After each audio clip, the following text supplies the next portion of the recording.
everyone, I'm Josemi or Tito, call me however you want. This is my first video on YouTube, and first of all, I would like to say that I'm not a teacher, okay? I'm just an enthusiastic English student. I love learning English. I enjoy doing that. Once this point has been clarified, I'm ready to explain to you what I'm going to do and why.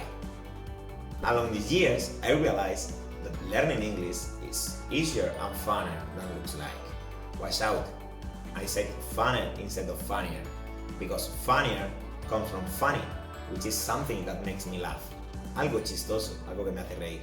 And funner comes from fun, which is something enjoyable, algo divertido. Y el inglés es divertido, pero no me hace reír. Well, going back, there are a lot of words you didn't know that you already knew. I'm going to show you. I'm going to use some example from this book, really amazing book. This book is a remake. So, for example, do you know how to say concha in English? I bet you don't. But I bet you do know tú sí que sabes. El do está en forma enfática, es el sí, haciendo énfasis. Which is the logo of the Shell gas station, las gasolineras Shell. So, right? Concha is Shell. And from now, you can say Shelly when you talk with a typical elderly Spanish woman, Conchita. Let me tell you another example. Do you know how to say copo de nieve? Maybe not. But I bet you do know what is a snowboard. Es una tabla que se usa en la nieve para esquiar. And also, los cereales que desayunas son los cornflakes, copos de maíz. So, copo de nieve is a snowflake. I told you, you already knew. Well, okay, so I didn't want to learn anything by heart, or at least almost anything, just the minimum. I have broken down many words. He descompuesto y analizado muchas palabras, using the common sense and taking advantage of the relation that exists between both languages, aprovechando las ventajas que existen entre ambos lenguajes. I was able to learn a lot of words with little effort. Sometimes I've learned with just one common word more than 10 fixed expressions and words. So let me show you later. Okay, having said that, let's start. Hello again. Yes, we are going to start with this. It is a rubber, una goma. Also, rubber is a kind of material.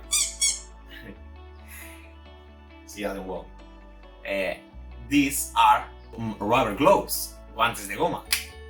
And for example, also, when it's raining, some people wear rubbers, as well known as waterproof boots, también conocido como botas de agua o de lluvia. Tires, neumáticos, are made of rubber. Son de goma, son de caucho. Also, la goma espuma, el material, se dice foam rubber. So you have just learned how to say espuma too, foam. Acabas de aprender cómo se dice espuma. Y acabas de aprender cómo decir acabar de. Have just, y pasado participio. You have just learned. Okay, by the way, guys, you can also say rubber instead of condom, la gomita. Okay, jokes aside, another new word is the verb to rub. Its main definition is to apply pressure with movement or spread with pressure. Es frotar, refiero. Think about it. What do you do when you erase something with your rubber? You are applying pressure on a surface. It's common sense again. Also, I can rub my eyes like that. Hold on, guys.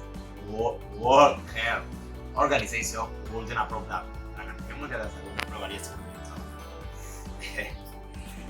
Also, rub is rozar. My new shoes rub my feet. Me rozan por detrás. It damages my skin. Okay?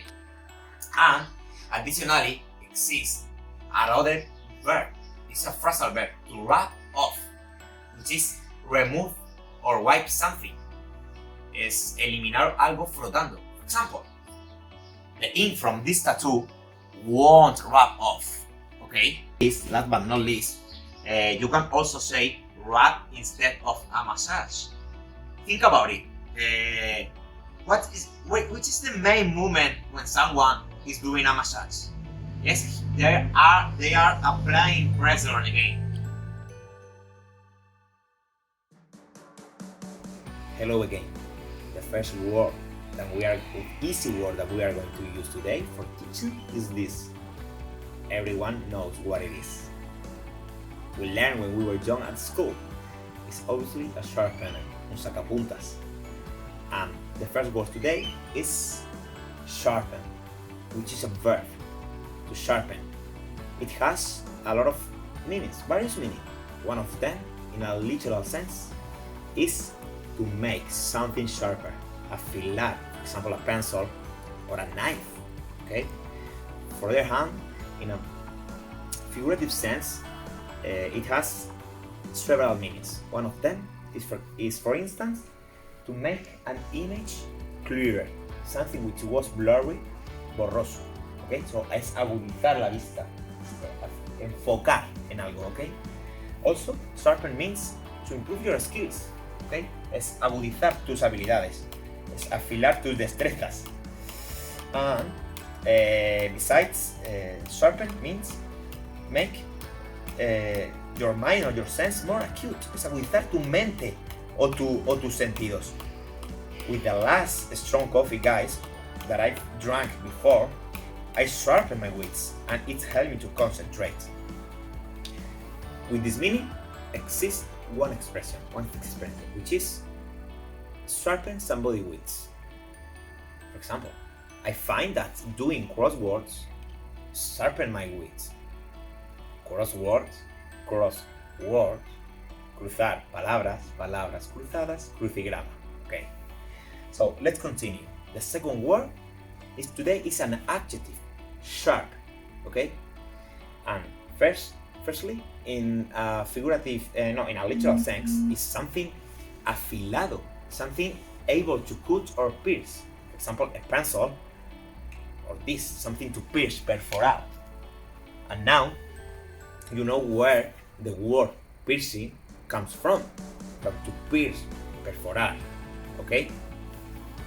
And also, a sharp vision is una visión nítida. With these glasses on, I can aim to my target, puedo apuntar a mi objetivo sharper, más nítidamente, okay? And also, sharpen could be related to a feeling, okay? A sharp pain is an intense pain, un dolor agudo. And finally, at last, sharpen is an abrupt increase or rise. Guys, if you check deaths caused, for instance, death caused by coronavirus on a graph, you could see an sharp increase or rise of them. Okay? So bye bye and see you on the next video.